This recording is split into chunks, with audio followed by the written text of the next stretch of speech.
All right, good afternoon, and will be a live video at least for 4/9/2023. Today, I'm going to be discussing Ukraine and refugees, okay? I had to spend an awful amount of time reading U.S. Code of Federal Regulation, and legislative reports to get a very clear and definitive answer as to whether or not those that have came based on that war in Ukraine here to the U.S., would be whether or not you'd be able to acquire housing. Okay, I know that has been a very, very tough issue. Now, before we start the video, I want to make a few introductions, and then I'm going to give out a few warnings. One, I am the owner of Section 8 Consultant.com. I'm well known across the U.S. for helping people, up to 1,000 people a year, get housing, whether it's Section 8, low-income housing, affordable housing, and so on. And we've been on YouTube now 10, maybe 11 years. And these videos are designed to educate. I am not an entertainer. I'm not here to give out tips and tricks, okay? That's what these other people do on YouTube. They're not consultants. All right, that being said, look, if you have something useful and you'd like to comment on the video or in the live video itself, then we welcome that. If you have extreme political views or want to carry out your bizarre idea of immigration or other things that would include bitching and moaning, then I will almost instantaneously ban you from the channel, and there will be no further comments taken, okay? I don't have time for that. We're not about politics here. We're just simply a channel that addresses at a professional level housing and those that need that help, okay? All right, so here are some of the definitive answers. And one thing I'm going to tell you, unlike many of my videos, I'm off the cuff. In other words, with over 20 years experience, I know things verbatim, in my head. And in this case, because I had to do so much research, there are many things that I'm going to have to defer to and that I have on my computer that you can't see, okay? So we'll just have to work through this. First up, so we're going to talk about congressional reports, and I'm just going to go through a briefing of the legalities of this, and then we'll move on to the parts that most of you are here for, and that's to figure out whether or not you or a friend or family member that's been affected by the Ukraine war and or now in U.S. territory, whether or not you can get housing, okay? So non-eligibility or non-citizen eligibility for federal housing programs varies based on programs, some of the programs in question. The laws and regulations that govern them are an agency that administers them, and also the immigration status of non-citizens and the composition of the non-citizen household. There are two primary laws that I've been able to identify that are directly address non-citizenship eligibility for federal housing programs. The first is, and this is the one you should note, is going to be subsection subsection 214 of the Housing and Community Development Act of 1980 as amended.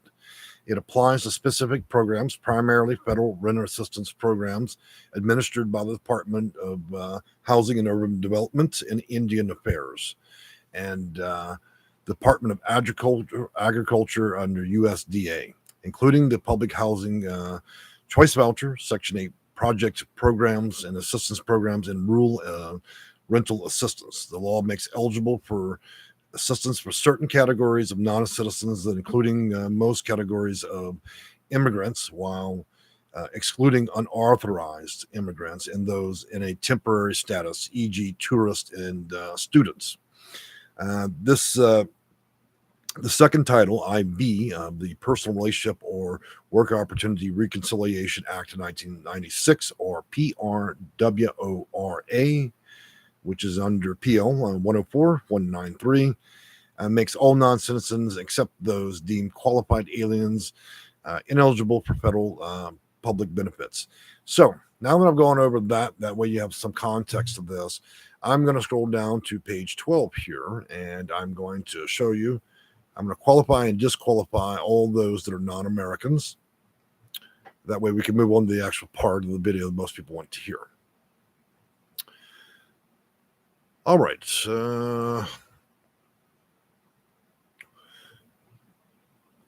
Afghan parolees would be eligible for Section 114 and would be qualified for PRWORA. Certain abused spouses and children, e.g. BAWA, self-petitioners, are deemed eligible in certain circumstances and qualify for PRA. And then it goes down on to refugees and asylees as eligible and qualified. And then we want to get on to the specific term, which would be Ukrainian parolees. Let's describe what parolees are. Now, I think they could have chosen a different word, but I would say that those that have received some status here and those that are on granted 2-year stays here in the U.S. are eligible and qualified. So that is the definitive answer, is that those of you that have come from Ukraine that are qualified through either citizenship or throughout the war are fully qualified. And I'm not going to mention all the other ones because they're not qualified, okay? Now that we've covered that and we have a definitive answer, I got to tell you, it was an awful amount of reading, probably 2,000 or 3,000 pages to get one ridiculous answer. You have to love Congress hiring people that are paid by the word. They will write a whole telephone book and never actually get to the point. So now that we know that Ukrainian citizens that are now on U.S. territory for one reason or another are fully qualified to receive housing choice vouchers. Now, I know that many are being sponsored. I mean, the vast majority of the 100,000 or more, and there is not a cap on 100,000 for the Ukrainian refugees, most of which are being hosted for just 2 years, could qualify for Section 8 housing and low-income housing. Now, we should also understand that the budgeting for that, and I want to be very clear about this, those of you that are already American citizens that are seeking housing and other things, this does not have a direct impact on what you're dealing with. This is funded a different way. It's paid a different way. It will not affect anything in relation to ordinary Americans, okay? So let's just go ahead and get that out of our mind. So here's my suggestion, guys. There's very little resources out there. Many resources out there where they're sending a lot of Ukrainians and those that are legally here. Obviously, everybody appears to be legal. I would suggest to you that you start applying for Section 8 housing, which is subsection of Code of Federal Regulation, which would afford you a housing choice voucher that's funded differently and is segregated from standard vouchers, okay? If you're having trouble with the process, and look, again, there's virtually no information out there other than a few websites, some of which appear to be nonprofits, discussing some of the various ways people can be hosted in homes. You might want to reach out to our office. So I've linked up information, obviously, in the description. And I've also done a very weak attempt to speak Ukrainian by using Google Translate. And I'm sure Google translated pretty poorly, but hopefully you can read some of that if you don't read English. So again, if you need to reach out, you can contact our office. I'm working on even further systems and to get further systems in place for you guys for housing, okay? And anyways, let me get up the linkage there for you so y'all guys can reach out to my office about that.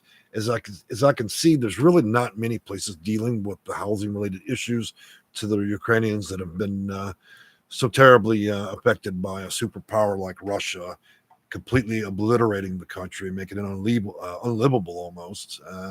So I can understand that. And in that case, I believe that both Democrats and Republicans do support the war for the most part.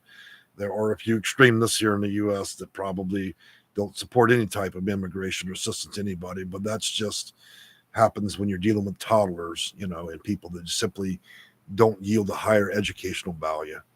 All right, guys. So let's talk about Section 8. Let's talk about low-income housing and the effects that would have for you as a Ukrainian or a family member or a friend that has sponsored somebody here in the U.S.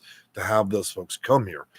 So through the process, typically we would have to look at a large number of housing authorities across the U.S. and then see whether or not they have open waiting lists. And then see, you would have a high preference. But again, these are segregated vouchers. In other words, the vouchers you're pulling from are not intended for ordinary Americans to start with. So you would already have a high preference there, okay? But let's be realistic here. The search and the journey to get housing is going to be difficult. It always has been in the U.S. It's still better than most nations, but it's going to be difficult and take months because that is one thing that will be shared among all people seeking rent, whether you have a job, a voucher, low-income housing, everybody's competing with the same housing. However, if you're fortunate enough to have been sponsored or arrived in the U.S. throughout the Midwest states, the center of the U.S., and the southern states, then you have a greater opportunity. If you're on the upper East Coast or on the West Coast, there's going to be some more difficulty there, including California.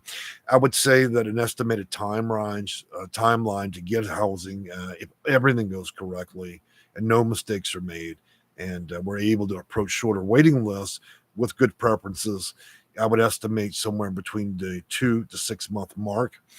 Unfortunately, we're approaching summertime, and in the U.S., during summer, and we're not there yet, we're in spring, but we're moving into summer. The number of people that want to do things and move and get vouchers increases exponentially all the way up to September. So I really would say to you or anybody that's trying to assist somebody from Ukraine is it would be better to start as soon as possible, okay? You don't want to be in the heat of the moment through June and July and August when the intensity of trying to seek out housing is going to be at its most difficult. You still have time where it's not as bad. And again, if you guys have questions, please do so. There aren't any experts in this arena when it comes to specifically targeting those that need housing for Ukraine or Ukrainian refugees or card holders. However, but I'm spending an expensive amount of time to kind of specialize in that to see whether or not our company can be helpful. Now, since I've already established that you're qualified to do so, I don't really see there's going to be a big problem. There's not a bunch of set subsection rules to it. So it turns, if you're qualified, that means we're following standard policy under Code of Federal Regulation and under any acts that were done or completed by the U.S. Congress or any situation where U.S. code is included in, okay?